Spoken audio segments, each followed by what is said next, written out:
అందరూ విశ్వాసం అనండి. ఓకే, విశ్వాసం అనేది ఎలా మొదలవుతుందంటే వినుట ద్వారా మొదలవుతుంది. Faith comes by listening and listening the word of God. 149 చదవము. యెహోవాను స్తుతించుడి, యెహోవాకు క్రొత్త కీర్తన పాడుడి, భక్తులు కూడుకొను సమాజములో ఆయనకు క్రొత్త గీతము పాడుడి. ఇశ్రాయేలీయులు తమను పుట్టించిన వారిని బట్టి సంతోషించుదురుగాక, సియోను జనులు తమ రాజును బట్టి ఆనందించుదురుగాక. సియోను జనులు తమ రాజును బట్టి అంటే ఎవరు?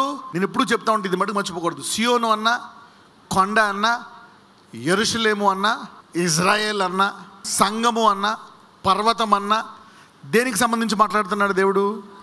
నాట్యముతో వారు ఆయన నామమును స్తుతించుదురుగాక, తంబురతోను సితారతోను ఆయనను గూర్చి గానము చేయుదురుగాక. యెహోవా తన ప్రజలు చూడండి ఎలాగ ఆనందపడతారంటే 3వ వచనంలో, నాట్యముతో వారు ఆయన నామమును స్తుతించుదురుగాక, తంబురతోను సితారతోను ఆయనను గూర్చి జ్ఞానము చేయుదురుగాక. యెహోవా తన ప్రజలందు ప్రీతి గలవాడు, ఆయన దీనులను రక్షణతో అలంకరించును. భక్తులు ఘనత నుండి ప్రహర్షించుదురుగాక, వారు సంతోషభరితులై తమ పడకల మీద ఉత్సాహగానము చేయుదురు. చూడండి ఎందుకు ఇంత ఆనందపడతారు అంటే, సాధారణంగా చర్చిలో అంటారు, బైబిల్ ఏమనంటారు తెలుసా? నీకు ఏదన్నా ఆశీర్వాదం పొంది ఆనందం ఉందా, అప్పుడు ఏమంటాడు? కీర్తన పాడు. ఒకవేళ భారంగా కష్టంగా ఉందా, వేదనతో ఏం చేయమంటాడు? ప్రార్థన చేయమంటాడు. ఒకవేళ రోగివై ఉన్నావా, ఏం చేయమంటాడు? సంఘం వద్దకు రా.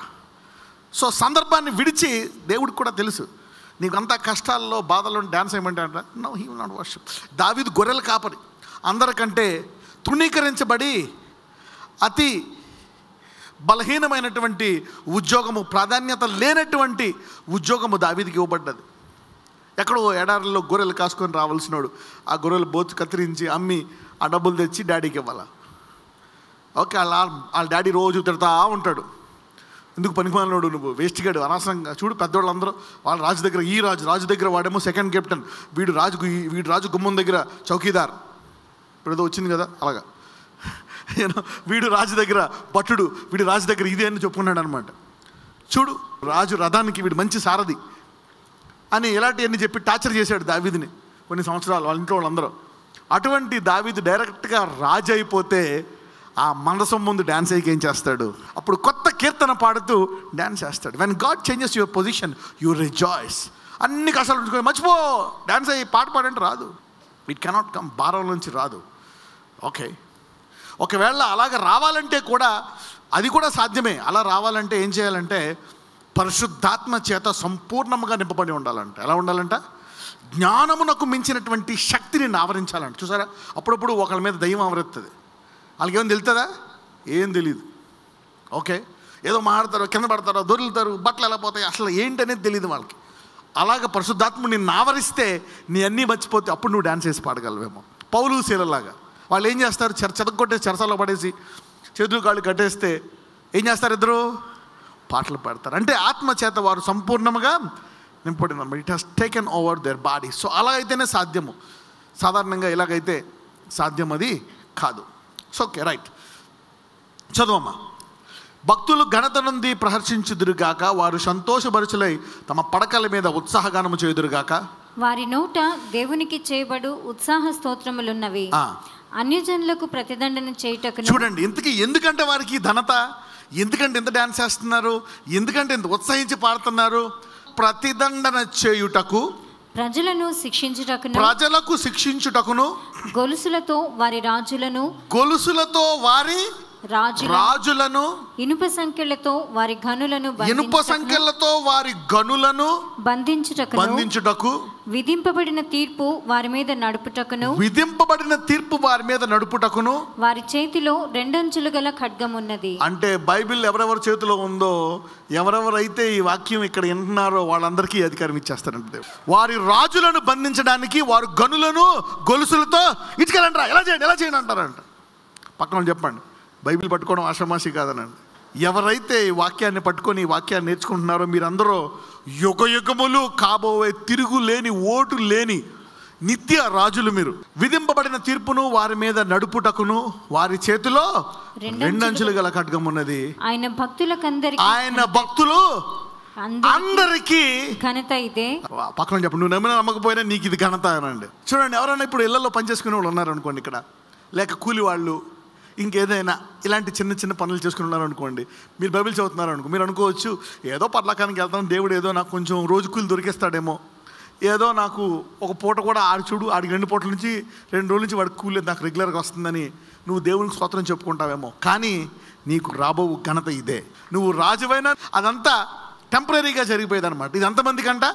భక్తులందరికీ ఘనత ఇదే. వాళ్ళేమో ఇది టెంపరీ రాజ్యం కోసం నానా బాధలు పడుతున్నారు. మనల్ని దేవుడు తయారు చేస్తున్నాడు, పర్మనెంట్ రాణులు రాజులుగా తయారు చేస్తున్నాడు. What God is doing in the church, this is what is happening in the church. God is cooking kings and queens in the church. ఆయన వీరితో కూడా ఏం చేస్తాడంట? పరిపాలిస్తాడంట. ఓకే, దేవుడు తూకం వేస్తాడంట. ఎవరికైనా తెలుసా? ప్రతిరోజు మనల్ని కూడా తోస్తాడంట. ఒకవేళ నీకు దర్శనం లేకపోతే నువ్వు తూకంలో చాలా కింద పడిపోతావు. మనం అందరికి సాధారణంగా తెలియదు. అప్పుడప్పుడు సడన్గా ఒక కష్టం వస్తుంది. ఏంటి, ఎంత ప్రార్థించినా పోదాం.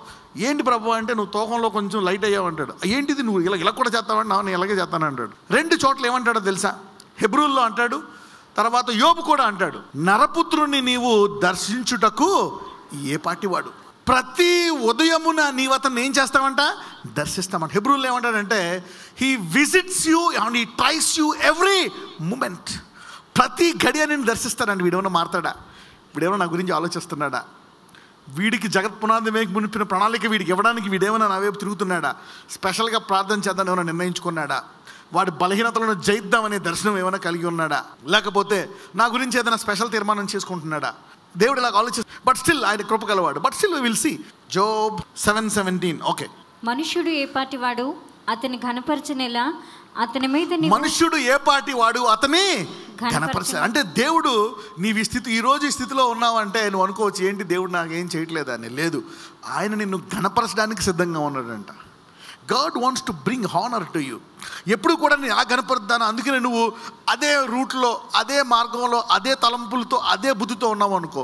అందుకే నేను ప్రేయర్ పాయింట్లో నీ బలహీనత విషయమై ప్రార్థన చేసుకోవాలని చెప్పాను. ఎంతమంది చేస్తున్నారు? ఇలాగ నువ్వు దేని బలహీనత విషయమై అది తగ్గకపోయినా, నువ్వు అందులో పడిపోతున్నా, దాని గురించి ప్రార్థన చేస్తాను. దేవుడు అంటాడు, రైట్, ఒకరోజు నేను పైకి లేపుతాను అంటాడు. See that. అదే నిన్ను తూకంలో కిందకి వెళ్ళిపోకుండా కాపాడుతుంది. అంటే నీవు దర్శనము కలిగి ప్రార్థిస్తున్నావు. You are praying for your future. So this is how you get saved. దేవుడు కనపడద్దామని ప్రతిసారి అనుకోవచ్చు ఏం చేయట్లేదని. ఆయన ప్రతిసారి చూడండి, మనుషుడు ఏ పాటు పడుతున్న ఘనపరచునేలా. ఇందాక చూసారా 149లో, భక్తులందరికీ కలుగు ఘనత ఇదే. చదవండి, అతని మీద నీవు మనసు నిలుపనేలా. నీ ప్రియుడు ప్రియురాలు నిలుపుతున్నారో లేదో కానీ, మీ ఆయన మేడ నిలుపుతున్నారో కానీ, దేవుడు మటుకు నీ మీద మనసు నిలిపాడండి. He is focusing on you. This is sometimes dangerous. ఒకసారి నీకు బాధ వస్తుంది, బాబు ఏంటి ప్రభు, అయితే మరి ఇన్ని రోజులు నేను నిన్ను ఇగ్నోర్ చేశాను, నేను పెద్ద పట్టించుకోలే, రోజు నేను పట్టించుకోను, ప్రార్థన చేయను, బైబిల్ చదివిన యశోచినట్టు జీవిస్తూ ఉంటా, నువ్వు నా మీద మనసు నిలిపావా? యస్. సృష్టికర్త, భూమి ఆకాశంలో సృష్టించిన వాడు దేవుడు నీ మీద మనసు నిలిపాడంటే ఏంటి చెప్పండి. అసలు ఇది కనుక నీకు తెలిస్తే ఈ పాటికి నువ్వు చాలా హెచ్చం పడతావు. If you have known this secret long time అగో, ఈ వాక్యం కనుక నీకు ఒక 10 ఏళ్ల ముందు తెలుసుంటే ఈ పాటికి చాలా ఆశీర్వాదం పొందుకునేవాడు. He will focus on you. And నువ్వు ఏ తలంపులు ఉంటాయి నీకు, నువ్వు ఎటువంటి వాడివి, ఈరోజు ఎవరితో ఎలా మాట్లాడుతున్నావు, నీ పని వాళ్ళతో ఎలా మాట్లాడుతున్నావు, నీ పిల్లలతో ఎలా మాట్లాడుతున్నావు. He focuses on all this stuff. What are you watching, what are you thinking. But still దేవుడు అస్తమానం వస్తాడంట. Always come. చూడండి, అతని మీద నీవు మనసు నిలపలేలా. చదవండి, ప్రతి పగలు నీవతని దర్శింపనేలా. ప్రతి పగలు, మెయిన్ దిస్ ఇస్ డేంజరస్. ప్రతి పగలు నీవతని దర్శింపనేలా. చదవండి ఇంకా తర్వాత చూస్తే, ప్రతి క్షణమున నీవతని శోధింపనేలా. ప్రతి క్షణము శోధిస్తాడంట. ఎందుకు? ఫైనల్గా ఏం చేద్దామని? ఘనపరచుటానండి. Because God wants to exalt you. That's his goal. Just to bless you. నీవు గనక ఆయన వాక్యం చదివి ధ్యానించి ఆయన రూట్లోకి నెమ్మదిగా నేను వెళ్తా, ఒకరోజు ఇవన్నీ జయిస్తాను ప్రభువా, నేను రోజు టార్గెట్ పెట్టుకుంటాను, నువ్వు పోస్ట్పోన్ చేస్తున్నా, నువ్వు కొంచెం బలహీనంగా ఉన్న ఒక గురి కనుక పెట్టుకుంటే దేవుడు తప్పకుండా ఒకరోజు ఆ గురిలోకి నిన్ను తన్ని వేస్తాడు. He will push you into the destination. ప్రతి పగలు నీవు అతన్ని దర్శింపనేలా. నువ్వు పగలేమో పొద్దున్న ఈరోజు టైం లేదు ప్రభావ, బిజీ అనుకుంటావు. నేను నిన్ను ఆశీర్వదిద్దాం అనుకుంటే నువ్వు ₹2 ఉద్యోగం కోసం పరిగెడతావా? వెళ్ళు. నువ్వు అప్పుల కోసం ప్రార్థన చేస్తావా? పొద్దున్నే నువ్వు నన్ను దర్శిస్తే, ఒక అరగంట నాకు సమయం ఇస్తే, అరగంట ప్రార్థిస్తే, నేను నీకు తలంపులు ఇచ్చి నిన్ను ఆశీర్వదించి నీ మనసులో ఆ రోజు చెడు తలంపులు రాకుండా, చెడు పనులు చేయకుండా పరిశుద్ధంగా ఉంచి నేను ఆశీర్వదిద్దామని చూస్తే నువ్వు నాకు టైం ఇవ్వా? పో నీ పన్ను చేసుకో. ప్రతిరోజు పొద్దున్న వస్తున్నాడు, అలా పక్కన చెప్పు ఎన్ని పొద్దున్నలు వేస్ట్ చేసుకున్నావు అని అడగండి. God is visiting every day and he wants to bless you. ఎవరికైతే ఈరోజు ఈ వాక్యం తెలిసిందో ఈరోజు జాగ్రత్త పడతారో మీ ఆశీర్వాద గడియలు మొదలయ్యాయి. ఈరోజు your blessing time begins with this words and is focusing on you. నీ మీద మనసు నిలిపాడంట, నిన్ను స్వస్థపరుద్దామని, నీ అప్పులు తీసేద్దామని, నీ దరిద్రం తీద్దామని, నీకు ఇల్లు ఇద్దామని, స్థలం కొందామని. You don't know your God, he will increase it. ఎవరైనా ఏదైనా భయపడుతున్నారు పెరగని, he will lift you up even more than that. అందుకే తమ దేవుణ్ణి ఎరుగురు వారు మాత్రమే గొప్ప కార్యాలు చేయగలరు, ఇతరులకు ఇవ్వగలరు. అప్పుడు 2లోకి వచ్చాయి. అయితే ఒక చోట ఇలాగ దృఢంగా సాక్ష్యం ఇచ్చున్నాడు, నీవు మనుషుని జ్ఞాపకం చేసుకున్నటకు వాడేపాటివాడు. ప్రతిరోజు ప్రతి క్షణం జ్ఞాపకం చేసుకుంటున్నాడంట. ఎంతమంది ఇది ఫస్ట్ టైం హృదయానికి తగిలింది ఇది? అండ్ యూ వాంట్, నేను గణపరుస్తానులే అంటున్నాడు దేవుడు ప్లాన్. ఎంతమందికి అర్థమైంది? You see that now God wants to try you, he wants to visit you and bless you. నీవు ఆశీర్వదించబడాలని నీకంటే ఎక్కువ ఆయన కోరుకుంటున్నాడంట. సో అందుకనే కొన్ని టైములు దేవుడికి ఇచ్చేయాలి. పొద్దున్న ఫస్ట్ అవర్, సాయంకాలం ఒక టైం, పొద్దున్న కాకపోతే ఏదో ఒక రోజుకి ఒక సాలిడ్ టైం దేవుడికి ఇచ్చేసేయాలి. ఎంతమందికి అర్థమైంది? ఒక టైం అనమాట, ఇంక తుఫాన్ రాని ఆ టైమే రాసుకోవాలి. ఎక్కడైనా ఫిక్స్ చేసుకోండి. ఈ రోజు నుంచి ఈ సమయాన్ని మీరు ఫిక్స్ చేసుకును గాక. ఒక కాడిని ఆయన నీకు ఫోర్స్ చేయడు. ఆయన ఎంత సున్నితమైన వాడు అంటే చాలా హైపర్ సెన్సిటివ్ తెలుసా. Is hyper sensitive. ఆయన నిన్ను గౌరవిస్తాడు, నీ చిత్తాన్ని. అందుకే అడుగుతాడు నిన్ను, నేను స్వస్థపరచు నీ చిత్తమేనా. మనల్ని చాలా గౌరవిస్తాడంట. He respects our feelings. మనం అవతల ఫీలింగ్స్ రెస్పెక్ట్ చేయి తప్ప అంట బస్సులో మీ మాటలు. He respects his word. అసలు చాలా హంబుల్ మ్యాన్, చాలా ధీరుడు అంట.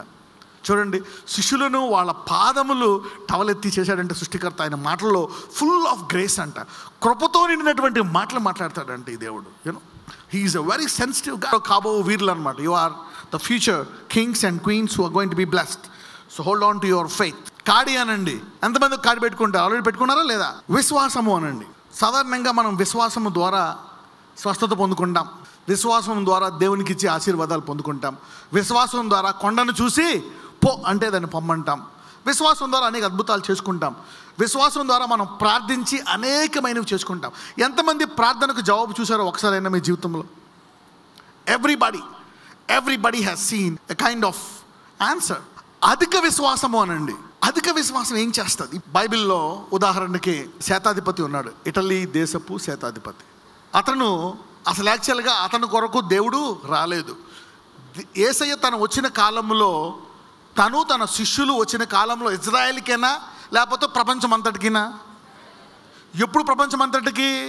ఆయన సిలువ మీద చనిపోయిన తర్వాత వచ్చి, ఇదిగో పరలోకం మీద భూమి మీద నాకు సర్వాధికారము ఇవ్వబడ్డాదే, మీరు వెళ్ళి సర్వ సృష్టికి. అంతకుముందు ఏమంటాడు? ఇజ్రాయేలులో తప్పిపోయిన గొర్రెల వద్దకు తప్ప ఇంకెక్కడికి వెళ్ళొద్దు అని యేసయ్య చెప్తాడు. ఇది నా పరిమితి, మీ పరిమితి కూడా ఇదే. సిలువ తర్వాత నా పరిమితి పెరిగిపోయింది, మీ పరిమితి కూడా పెంచేసా, వెళ్ళిపోండి అంటాడు. అయితే మరి ఈ శతాధిపతి ఏం చేస్తాడు? ఇతడు దాసుడు పక్షవాయువుతో కలిగి ఉన్నాడు. కానీ ఇతడు ఏం చేస్తాడో తెలుసా? వాళ్ళు యూదులను ఏమంటారో తెలుసా? అయితే అధిక విశ్వాసము అనండి. సో ఈ వ్యక్తి ఏం చేశాడంట? వీళ్ళని కుక్కలు అంటున్నా సరే ఇతను ధనము ఇచ్చి వారి కొరకు ఏం చేశాడంట? మందిరము కట్టించాడంట యూదులకి. అంటే ఇతడు కొంచెము ఇతన్ని నీచంగా చూస్తున్నా, కించపరుస్తున్నా, నీవు కుక్కవని వారి కొరకు ఏం చేశాడంట? మందిరము కట్టించాడంట. దానికి తక్కువ విశ్వాసం కావాలా, అధిక విశ్వాసం కావాలా? అవతలోడు నిన్ను ద్వేషిస్తున్నా నువ్వు అతను ప్రేమించాలంటే నీకు ఏ విశ్వాసం కావాలా? పేతురు ఒక మాట అంటాడు, అయ్యా వీడు నా పట్ల తప్పిదమ్ము చేస్తే ఒకసారా, 2 సార్లా, 3 సార్లా, ఎన్నిసార్లు క్షమించాలి అంటాడు. అప్పుడు యేసయ్య ఏమంటాడు? 7 రెట్లు 7 క్షమించాలంట. అయ్యి బాబోయ్, అన్ని రెట్లు. అయితే అక్కడ ఒక మాట అంటాడు, అయితే మా విశ్వాసాన్ని పెంచు అంటాడు. లూక్స్ 17:4-5. అతడు ఒక దినమున 7 మారులు నీ ఎడల తప్పిదం చేసి 7 మారులు నీ వైపు తిరిగి మారు మనసు పొందితిన అన్న ఎడల అతని క్షమింపవలెనను. అపోస్తలులు మా విశ్వాసము వృద్ధి పొందించమని ప్రభువుతో చెప్పగా, అంటే ఎన్నిసార్లు తప్పు చేస్తున్నా మేము క్షమించాలంటే మాకేం కావాలా? వారికి అంటే అపోస్తులకు విశ్వాసం ఉందా లేదా? అపోస్తుల కంటే మామూలు విశ్వాసం ఉంటుందా? వాళ్ళకు ఉండే విశ్వాసం మంచి విశ్వాసమే. అయితే వాళ్ళు ఏమంటున్నారు? మేము ఇన్ని తప్పులు చేస్తున్నా వాళ్ళని క్షమించాలంటే మాకేం కావాలా? అధిక విశ్వాసం అనండి. Increase our faith. నీకు ఏదైతే అసాధ్యముగా ఉందో దాని విషయం నువ్వేం ప్రార్థన చేయాలి తెలుసా? ప్రభువా నా విశ్వాసాన్ని పెంచు. ఒక అద్భుతం జరగట్లేదు, నువ్వు దేవుడిని ఏం అడగాల? నా విశ్వాసాన్ని. అందరూ అనండి, యేసయ్య విశ్వాసాన్ని పెంచు అనండి. ఓకే, సో ఈ వ్యక్తి వారు ఇతన్ని ద్వేషిస్తున్నా సరే ఇతడు వారిని ప్రేమించి వారి కొరకు మందిరం కట్టాడంటే సేనాధిపతికి ఎంత విశ్వాసం ఉంది? అధిక విశ్వాసం. అందుకే అతను ఏమంటాడు? నేను ఆ ఇంటికి రావాల్సినటువంటి పని లేదయ్యా, మాట మాత్రము సెలవిమ్ము, నా దాసుడు స్వస్థపడతాడు. అంటే ఇతను ఏం చేశాడు? యేసు ప్రభు వారు చనిపోయిన తర్వాత రావాల్సినటువంటి కాలం దాన్ని ముందుగానే అధిక విశ్వాసముతో పొందుకుంటాడు. So great faith can cross boundaries. అందరూ చెప్పండి, గొప్ప విశ్వాసము సరిహద్దులను దాటుతుంది. It can cross the boundaries. తర్వాత చూస్తే తూరు సిదోని స్త్రీ ఒక ఆమె వస్తుంది, వచ్చి యేసయ్యను అడుగుతూ ఉంటుంది, అయ్యా నా కుమార్తెను స్వస్థపరచు అంటే ఆయన ఏమంటాడు? అమ్మ, పిల్లల రొట్టె తీసి కుక్క పిల్లలకి వేయుట యుక్తము కాదా? నేను చచ్చినా నాకు అసలే రోషం ఎక్కువ, నువ్వు పబ్లిక్లో ఇన్సల్ట్ చేస్తావా నన్ను నీ శిష్యుల ముందు. మరి ఈయన పబ్లిక్ ఇన్సల్ట్ జరిగింది ఆమెకి, అందరి ముందు. వాళ్ళ బంధువులు అందరూ వచ్చారు, పద ఏసీని స్వస్థపరుచుకుందాం, గ్యాంగ్ కూడా పట్టుకొచ్చింది. పోయినప్పటికి ఇన్సల్ట్ అయిపోయింది. కానీ ఈమె అందరిలాగా ఉండే విశ్వాసం స్త్రీ కాదు. ఏ విశ్వాసం కలిగినటువంటి స్త్రీ? అందుకే ఏమంది? అయ్యా కుక్కనైనా పర్లేదు, ఒకవేళ రొట్టె దొరకకపోయినా కింద ఎంత మొక్క పడిపోతే అవి తింటాయి కదా, అలాగైనా నాకు స్వస్థతని అంటది. అధిక తగ్గింపుకి ఏం కావాలా? అధిక. అందులో స్త్రీకి పబ్లిక్ ఇన్సల్ట్. ఒక స్త్రీకి పబ్లిక్లో అంత ఇన్సల్ట్ జరుగుతున్నా ఆమె తగ్గించుకొని ఇంకా అడిగిందంటే ఆమెకి ఏ విశ్వాసం ఉంది? గొప్ప విశ్వాసం. సాధారణంగా పురుషులు ఇతరులు ప్రేమిస్తేనే వాళ్ళు ప్రేమిస్తారు. ఇతరులు ప్రేమించకుండా ద్వేషిస్తే ప్రేమించడం అనేది స్త్రీలకు ఉంటుంది. మళ్ళీ అది ద్వేషిస్తే ప్రేమించడం అనేది. పురుషులు ద్వేషిస్తే డబుల్ ద్వేషం ఇస్తారు. అలాంటిది సేనాధిపతి, అసలు రాజు, మనుషులు ఉన్నారు, అతను captain, commander, wing commander. Okay, so he is a wonderful person. అతను కుక్కని తెలుసుండి కూడా యూదులకు ఏం చేశాడు? మందిరం కట్టాడు. కాబట్టి అతనికి ఏముంది? అధిక విశ్వాసం. ఈ వ్యక్తి కూడా తగ్గించుకొని బల తింటానంటే ఏసే అంటాడు, అమ్మ నీ విశ్వాసము గొప్పది, కాబట్టి నేను చనిపోయి 3 సంవత్సరాల తర్వాత నీకు రావాల్సింది ఇప్పుడే వస్తా పో, నీ కుమార్ స్వస్థపడ్డది అంట. Since faith can cross boundaries. Enoch అంట దేవునితో ఏం చేశాడంట? నడిచాడంట. దేవునితో నడుస్తూ ఉంటే హానోక్ అనే అతను ప్రవక్త కదా. దేవుడు తన ప్రవక్తల దగ్గర ఏమన్నా దాస్తాడా? అబ్రహాం దగ్గర ఏమన్నా దాస్తాడా? He will not hide anything. మోషేని ఏమంటాడు? You are my friend. Moses అంటాడు, he is my friend, I talk to him face to face. Abraham ఏమంటాడు? My friend. ఈనోక్ని ఏమన్నాడు? విల్ వాక్ విత్ మీ అన్నాడు. నడిచి నడిచి నడిచి మన దేవుడితో సహవాసం చేస్తే ఆయన ఏంటో తెలుసా? ఆల్ఫా, ఆది, అంతం. ఆయన నీకు ప్రస్తుత సంగతులే చెప్పడంట, జగత్పునాది వైపు ఏం జరిగాయి, అంత్యదినముల్లో ఏం జరుగుతున్నాయి, లాస్ట్లో ఏం జరుగుతాయి అన్నీ చూపించాడు. యోహానికి చెప్పడా లేదా జరగబోయే వాటిని? ఓకే, పాత్మోస్ దీవిలో అలాగా హానోకు నడిచి ఎన్ని చెప్తున్నాడంట. అయితే హానోకు, ప్రభువా నీవు అంటే దేవునిలో ఆల్ఫా కూడా ఇప్పుడే, ఒమేగా కూడా ఇప్పుడే, ఆది ఇప్పుడే, అంతము కూడా. ఈ మాట అంతమందికి అర్థమైంది. But only in the Kingdom of God it can be now. Faith is always now. అంటే దేవుడికి కూడా అందుకనే ఏమంటాడు హానోకు? నాకు నువ్వు ముందే తెలుసు, జగత్ పునాది వేకి మునిపే నీ పట్ల నేను ప్లాన్ కలిగి ఉన్నాను. జెర్మీ అంటాడు, నేను చిన్నపిల్లవాడిని ప్రభువా, నేను ప్రవచించలేను. ఏంది, పుట్టక ముందే నేను సెట్ చేశాను నిన్ను.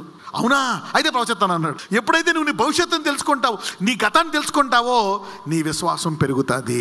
Whenever you know your. అందుకే అంటాడు దేవుడు, జగత్ పునాది వేయక మునిపే నేను నిన్ను ఎన్నుకున్నాను. అవునా, నాకు బ్యాక్గ్రౌండ్ ఎప్పటి నుంచో ఉందా? Whenever God tells. అలాంటిది హానోక్కి ఇవన్నీ చెప్పాడంట. చెప్పి నేను మొదటిసారి వస్తాను, గొర్రెపిల్ల వలె వధింపబడతాను, తర్వాత మళ్ళీ 2 సార్లు వెళ్ళిపోతాను, ఆ తర్వాత యుగయుగములు నాతో జీవిస్తావు, మరణము కొట్టివేయబడుతుంది, మరణమా నీ ముళ్ళెక్కడా, ఎన్ని కొట్టివేయబడతాయంటే అప్పుడు ఏమన్నాడు ప్రభువా? మరి అప్పుడు జరగబోయేది ఇప్పుడు నేను పొందుకోవచ్చు అని అడిగాడు హానోకు. ఎందుకు పొందుకో? తీసుకొచ్చేసాడు అంతే పైకి. ఎప్పుడో మనం వెళ్ళాల్సిన నిత్యత్వంలోకి హానోకు యేసుప్రభు వారు చనిపోయి 2వ రాకనప్పుడు బోర మోగితే అప్పుడు లెగాల్సింది, చావకుండా ఎప్పుడో లేచిపోయాడు. ఎవరో? హానోకు. అధిక విశ్వాసము అనండి. What I talking about? Faith. Faith can overtake time. అందరూ చెప్పండి, విశ్వాసానికి టైం ఉండదు అనండి. పాస్ట్ టెన్స్ ఉండదు, ఫ్యూచర్ టెన్స్ ఉండదు. అంటే హానోకు జరగబోయే దాన్ని ఎప్పుడు పొందుకున్నాడు? అంటే జరగబోయే దాన్ని హానోకు ఎప్పుడు పొందుకున్నాడు? ఇప్పుడే అనండి. అంటే హానోకు జీవిస్తున్నప్పుడు ఇది హానోకు కాలం మనకు ఏమన్నా ప్రభు ఇప్పుడే చేయొచ్చు కదా, నువ్వు ఆల్ఫా ఒమేగా, నీకు ఆల్ఫా అయినా నీకు గతమైనా భవిష్యత్తు అయినా ఎప్పుడు? ఇప్పుడే. నేను ఇప్పుడే వెళ్ళిపోగలనా? ఎప్పుడో అప్పుడు దూత కడబోరం మోగితే సమాధిలో నుంచి లేచి అంతకాలం ఎవరంటారా ఇప్పుడు ఇచ్చేయంటే పదా ఇచ్చేస్తా, నేను ఆల్ఫా ఒమేగా, డమ్ముట నీ వశం అయితే సమస్తము నాకంతా సాధ్యమే, నమ్ముతున్నా అన్నాడు. చలో, అధిక విశ్వాసం అనండి. Why am I teaching this? ప్రకటన గ్రంథం. అంటే ఈ లెక్కన ఎప్పుడెప్పుడో పొందుకుంటున్నావంటే ఇప్పుడు సంభవించి ఇప్పుడు నీకు ఉన్నటువంటి ఆశీర్వాదాలు మరి విశేషంగా పొందుకోవచ్చు అంట. నువ్వు ఎఫెసీలో ఏమంటాడో తెలుసా?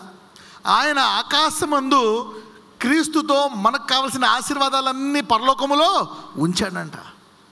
అంటే ఇప్పుడు నువ్వు విశ్వాసంతో అవన్నీ నువ్వు కిందకే, ఇప్పుడు కోసం ఉండే విశ్వాసం మరి శ్రేష్టంగా నువ్వు పొందుకొనుగాక. నువ్వు విశ్వాసంతో ముందుకెళ్ళొచ్చు, వెనక్కి కూడా వెళ్ళొచ్చు. వెనకాలకి వెళ్ళి నీ ఆయుష్ పెంచుకోవచ్చు, అబ్రహాంలాగా 170 ఏళ్ళు బతకొచ్చు. ఇంకా వెనక్కి వెళ్ళి మెతుసెలేలాగా 990 సంవత్సరాలు బతకొచ్చు. I want to depend, I have life in my self, not on outside people, not on food. ఉద్యోగం మీద కాదు, నేను చదివితేనే కాదు, నా చదువు మీద కాదు. Don't want depend on education, చదువు మీదే కాదు ఆధారపడి ఉండాలి, ఇల్లు మీదే కాదు. No, I want to have life in my self, my lord. అందుకే ఈ కష్టాలన్నీ ఎందుకు వస్తున్నాయంటే నీవు అధిక విశ్వాసము గలవాని యొక్క ప్రార్థన చేయడానికి. మీరందరూ ఏర్పరచబడినవారు కాబట్టి, దేవుని చేత ప్రేమించబడినవారు కాబట్టి ఈ వాక్యం అంటున్నారు మీరు. These are all mysteries, dark things to give you faith to operate above the natural realm. Faith can ask, నాకు వరాలి, స్వస్థత వరమి, ప్రవచన వరమి, వాక్యం బోధించే వరమి, మర్మాలు బోధించు, నీలాగా నేను కూడా జీవం కలిగి జీవించాలా, ఆ జీవాన్ని నాకు దయచేయి. I want to live like you. You have life in your self, inside, not on any dependency. నజరేయుడైన యేసయ్య, ఇదిగో 100,000 మంది నీ విశ్వాసులకు ఈరోజు అధిక విశ్వాసం అంటే ఏంటో నీవు బోధించావు. నీవెంత గొప్ప దేవుడువో నీవు బోధించావయ్యా. గొప్ప విశ్వాసము సమయాన్ని దాటి, హద్దులు దాటి ఇతరులు పొందుకోలేని వాటిని ఇదిగో ఆ 2 విశ్వాసులు ఇజ్రాయేలు పొందుకోలేనిది వారు పొందుకున్నారు నాయన. తురుసుదేను స్త్రీ పొందుకుంది. హానోక్ అయితే జరగబోవు నిత్యత్వాన్ని ముందుగానే పొందుకున్నాడు. నిత్యత్వంలో సమయాన్ని తీసివేసినప్పుడు ఆ సమయము తీసివేసినటువంటి ఆ లోక రాజ్యము యొక్క అద్భుతాలను ఈ కాలములోనే పొందుకునే సామర్థ్యంలో అనేక అడుగుచుండగా వారికి దయచేయమని ప్రార్థిస్తున్నాను. అనేకులు వారి కుటుంబంలో అనేక విషయాలు అడుగుతున్నారు. భర్త విషయమై, భార్య విషయమై అధికమైనవి, అసాధ్యమైనవి అడుగుతున్నారయ్యా. అది నువ్వు చేయగల దేవుడవు. బలహీనతల నుండి, బంధకముల నుండి వారిని విరగొట్టండి. చెడు వ్యసనముల నుండి, అలవాట్ల నుండి వారిని విరగొట్టండి. నీతి పరిశుద్ధత గల జీవితాన్ని వారికి దయచేయండి. ఈ ప్రేయర్ పాయింట్లు వారి జీవితంలో ఆలకించి నెరవేర్చమని నజరేయుడైన యేసు నామమున ప్రార్థిస్తున్నాము తండ్రి.